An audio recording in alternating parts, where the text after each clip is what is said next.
Bună tuturor, și azi facem un videoclip ce se află în penarul meu.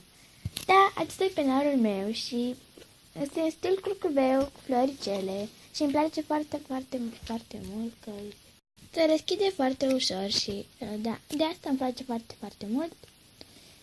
Și așa arată. La început când deschizi, se vede aceste două orare care puteți să vă scrieți și după aceea să vă puneți imediat în folie. Îmi place foarte mult acest stelar pentru că mă atrage culorile ei. Da.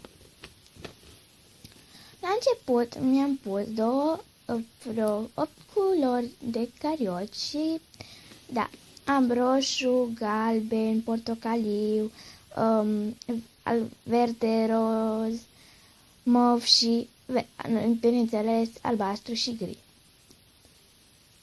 Dar eu nu pun de obicei aceste culori pentru că mai mult pastele folosesc și da, doar într-un acest răcușor îl pun. După aceea mi-am pus creoanele și aici mi-am pus câteva creoane. Mi-am pus rezerve. Mi-am pus aici, v-am spus, creoanele, trei culori, când mi-au ajuns aici să le pun. Pe aici mi-am pus altceva, dar mă rog, ne întoarcem partea asta. Mi-am pus un pic gel, care este foarte popular, normal, pe televizor, adică mi-a plăcut foarte mult acest pic gel. L-am încercat și minunat, scrie și șterge încă super. Acest creon care a venit în set cu acest penar și rezervele la fel, ca să știți. Și acesta a venit în set și cu acesta l-am pus eu, dacă vreți să știți. Picurile astea le-am cumpărat eu, cred că cu 5 lei, mai țin minte, în același timp când l-am cumpărat și acest penar. Și acest creon a venit în set cu penarul. Da, și au fost și niște creoane, dar eu am pus altele. Au fost și alte carioci, dar am pus altele, adică ale mele.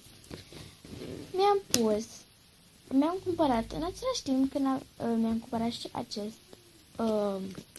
acest penar, mi-am cumpărat și acest pixuri roșu, verde, albastru și negru și da, mi-a plăcut foarte mult acest penar și l-am cumpărat. Da, sper că v-a plăcut și să nu uitați de like dacă v-a plăcut, bineînțeles. Da, dacă nu v-a plăcut, mă rog, ne contează asta, e treaba voastră ce vreți să-mi dați. Adică nu mă supăr dacă îmi dați dislike-uri, dar mă supăr dacă, nu presc nimic. Adică, vă rog frumos, dați-mi în comentarii dacă v-a plăcut acest videoclip și dați-mi și în comentarii că alte idei pentru videoclipuri și, da, să vă abonați cât mai mult și vă pup până data viitoare. Ciao!